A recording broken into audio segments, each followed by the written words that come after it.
ঠিক আছে।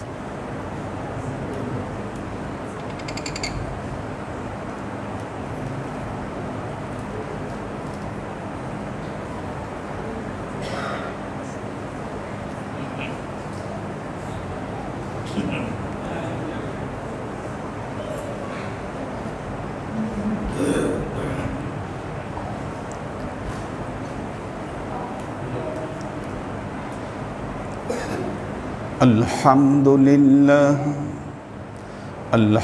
لله الذي مالك الديان والشمس والقمر بحسبان والنجم والشجر يسجدان وفضل زمانا على زمان كما فضل مكانا على مكان وإنسانا على إنسان والحمد لله الذي جعل رجبا للاستغفار من الذنوب وثنى شعبانا لإصلاح العيوب وثلثهما رمضانا للتنوير القلوب وأخفى فيهما ليال لمواهب كرامته من الشروق إلى الغروب فنشهد أن لا إله إلا الله وحده لا شريك له ونشهد أن سيدنا وسندنا ونبينا محمدا صلى الله عليه وسلم فصلى الله تعالى عليه وعلى آله وأزواجه وذريته وأهل بيته وأحبابه وأصحابه الأجمعين إلى يوم القيامة. أما بعد عباد الله توبوا إلى الله وادخلوا في السلم كافة ولا تتبعوا خطوات الشيطان إنه لكم عدو مبين ولتنظر نفس ما قدمت لغد واتقوا الله إن الله خبير بما تعملون. عباد الله واعلموا أن هذا الشهر رجب الأصام وهذا أوان من يريد النمي البركة ومن يريد أن يتوب ويخط عن ظهره الذنوب.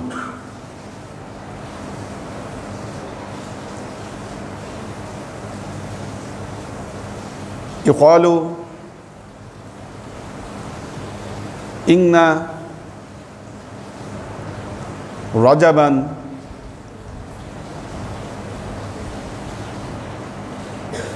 لعتيان الباب وشعبانا للتقرب مالك الوهاب ورمضانا للقاء مالك الرحمن. ويقال أن رجبا شهر لإلقاء البذرة والشعبان الشهر السقي ورمضان الشهر حصدت الثمرات فمن لم يلقى بذرة الطاعة في هذه الشهر ولم يسقي بماء العين في شهر رجب كيف يصل ثمرة الرحمات في شهر رمضان؟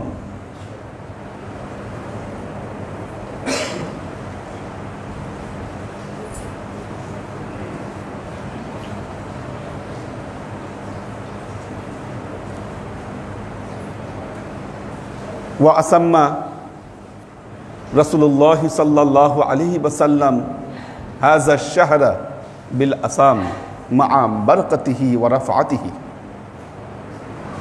ফাইন্না ইযা মাদা রাদাবান ইসআদু ইলা সামাঈদ দুনিয়া ফায়াসআলুহু মালিকুর রহমান আবাজ্জিলুকা আও আযিমুকা ফাসাকাতা হাত্তা ইউসআলাহু সালাসা ফাকালা রাব্বি আনতাস সাত্তার ওয়া আমারা আবদাকা আই ইয়াসতুরুল আইবাল গায়রা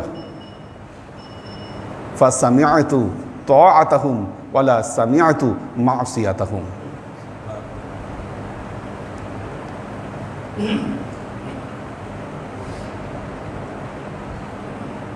وكان رسول الله صلى الله عليه وسلم يقول اللهم بارك لنا في رجب وشعبان وبلغنا رمضان. وقال الله تعالى في كلامه المجيد وفرقانه الحميد يا أيها الذين آمنوا اتقوا الله حق تقاته ولا تموتن إلا وأنتم مسلمون. উপস্থিত আল্লাহর আশিক ও সালেক বৃন্দ, সর্ববিধ উত্তম প্রশস্তি জ্ঞাপন করছি সে আল্লাহ পাকের নিমিত্তে, যিনি মহামহিমান্বিত রজব মাসকে আমাদের মাঝে উপস্থিত করেছেন।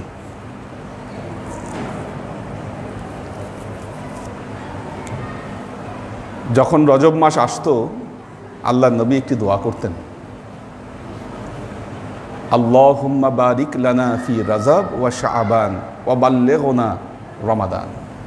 হে আল্লাহ, আপনি রজব এবং শাবান মাসে আমাদেরকে বরকত দান করুন এবং এই বরকত নিয়ে যেন আমরা মাহে রমজানুল মোবারকে পৌঁছাতে পারি, সে তৌফিক আপনি আমাদেরকে দান করুন। তার মানে এ কথার দ্বারা বোঝা গেল মাহে রমজানের সাথে রজব এবং শাবানের একটি যোগসূত্র আছে। সেজন্য যখনই রজব মাস আসত, রাসূলুল্লাহ সাল্লাল্লাহু আলাইহি ওয়াসাল্লামের সাহাবাদের ইবাদত বন্দিগির মধ্যে একটি পরিবর্তন চলে আসত।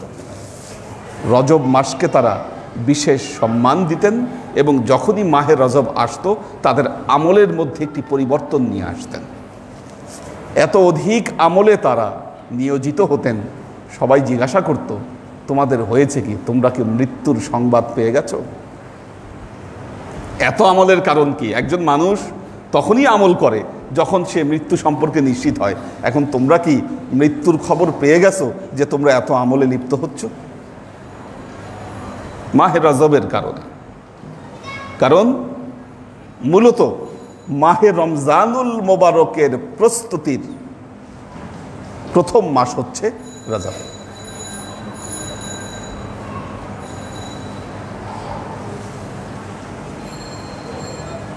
এই রজব মাসের আরেকটি গুরুত্ব,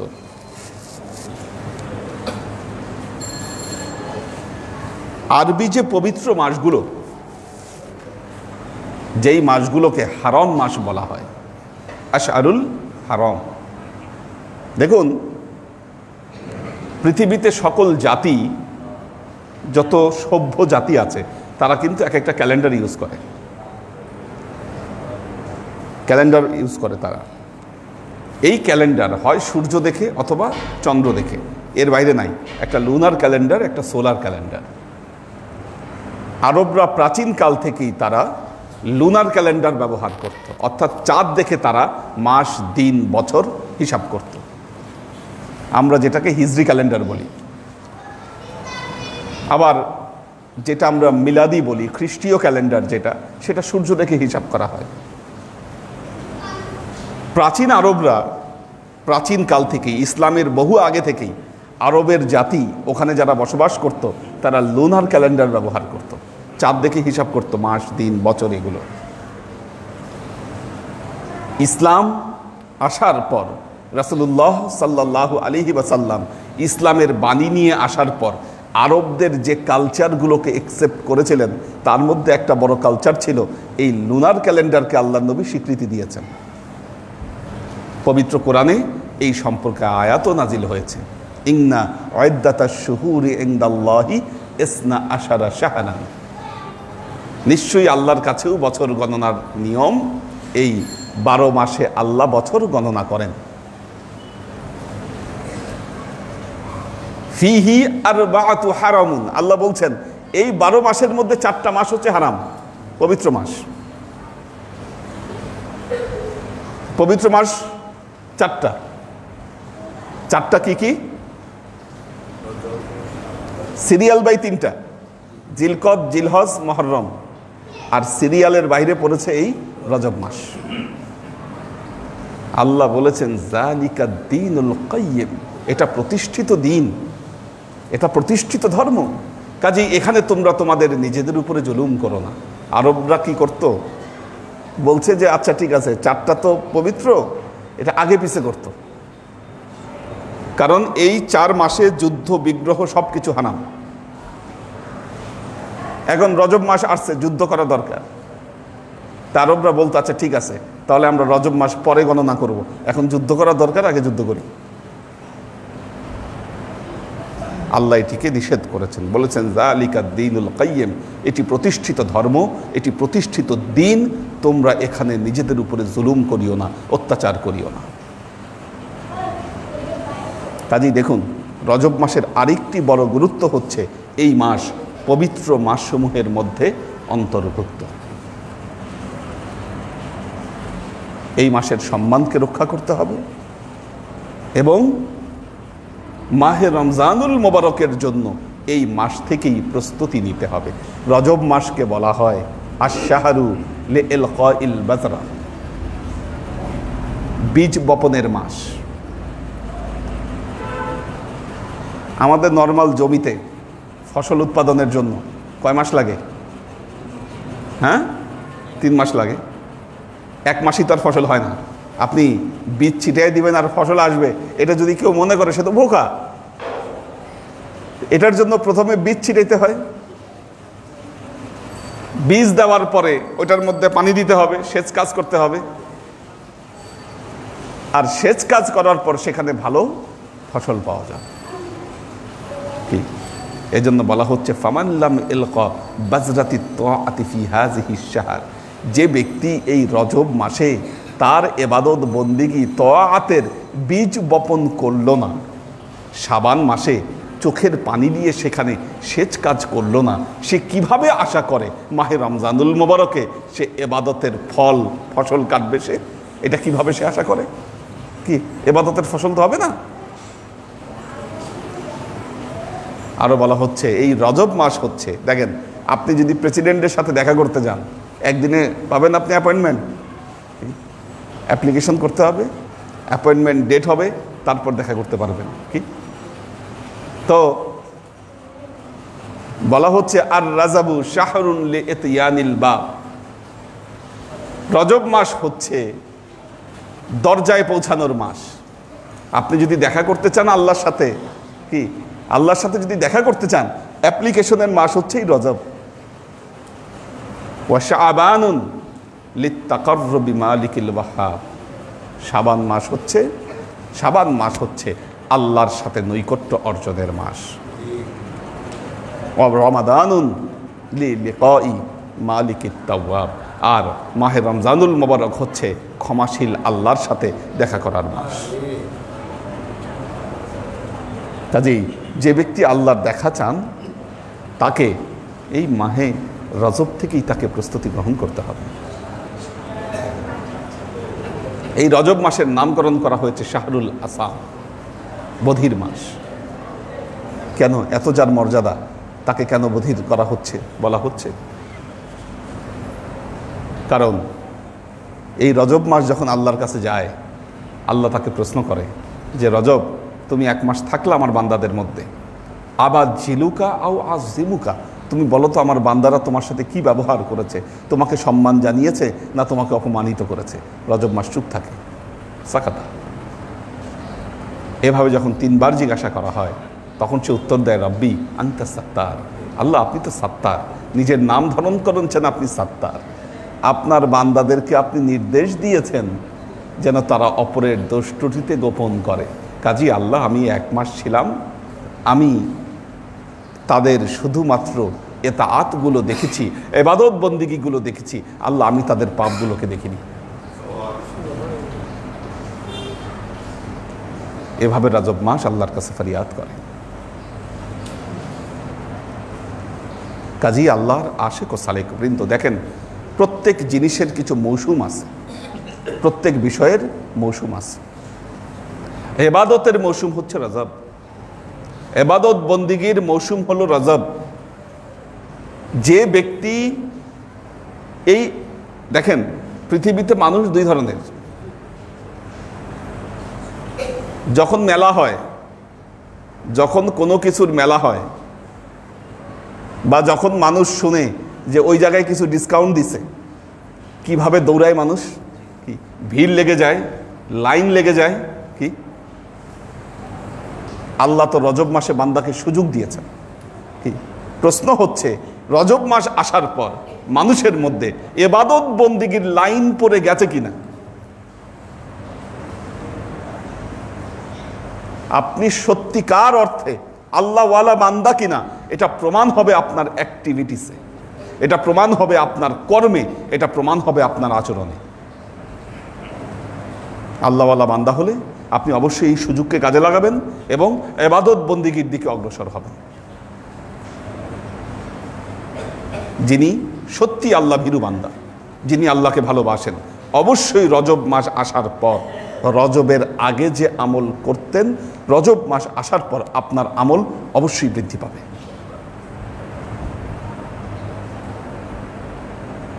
আপনি রজব মাসের আগেও যেভাবে কাটিয়েছেন, রজব মাস আসার পর আপনার জীবনে কোনো পরিবর্তন আসলো না, তাহলে আপনি রজবকে কি সম্মান জানালেন বলেন?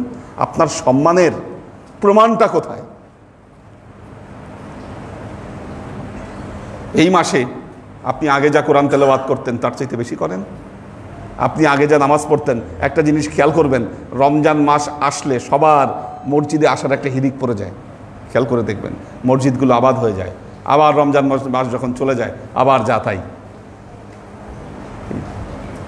রমজান মাসে আমরা বহু দোয়া করি আল্লাহর কাছে, ওই দোয়া, ওই আমলগুলো আপনি রজব থেকে শুরু করেন।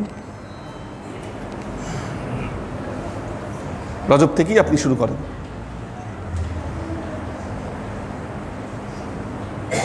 তো আল্লাহর আশেক ও সালেক বৃন্দ, আল্লাহ আমাদেরকে তৌফিক দান করুন, আমরা যেন রজবকে যথাযথ সম্মান জানাতে পারি। রজব মাস যেন আল্লাহর কাছে আমাদের পক্ষে সাক্ষী দেয়, সে তৌফিক আল্লাহ আমাদের সবাইকে দান করুন।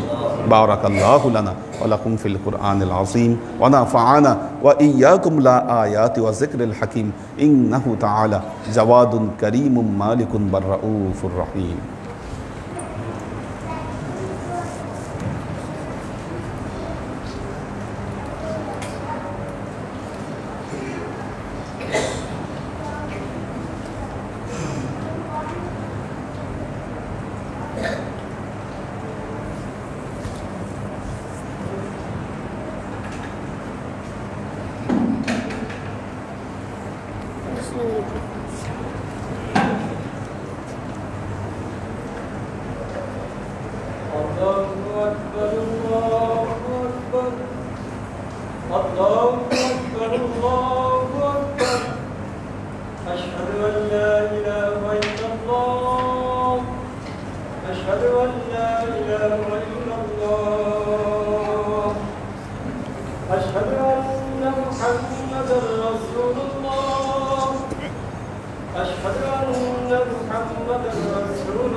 الحمد لله الحمد لله الذي مالك الديان والشمس والقمر بحسبان والنجم والشجر يسجدان وفضل زمانا على زمان كما فضل مكانا على مكان وإنسانا على إنسان والحمد لله الذي جعل رجبا للاستغفار من الذنوب وثنى شعبانا لإصلاح العيوب وثلثهما رمضانا للتنذير القلوب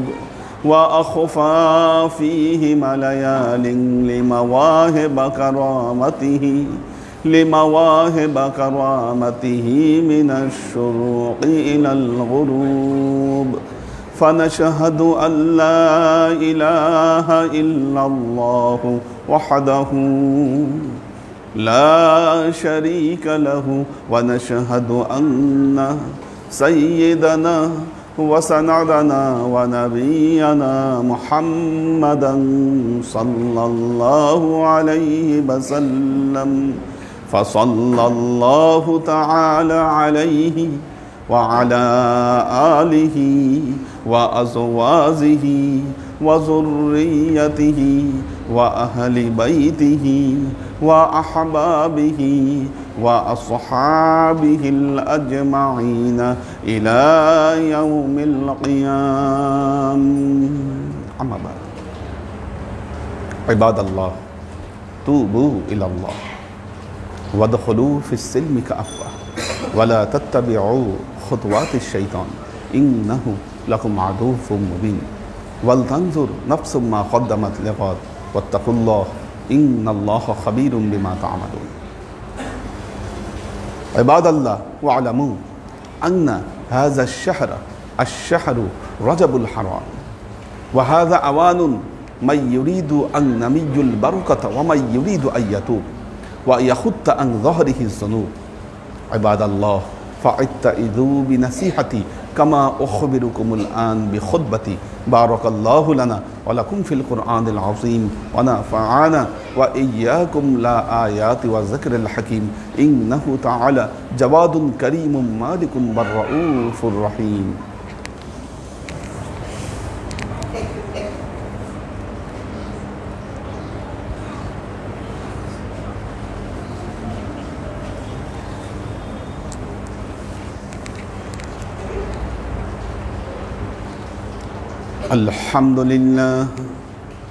الحمد لله نحمده ونستعينه ونستغفره ونؤمن به ونتوكل عليه ونعوذ بالله من شرور أنفسنا ومن سيئات أعمالنا من يهد الله فهو المهتدي ومن يضلل فلن تجد له وليا مرشدا.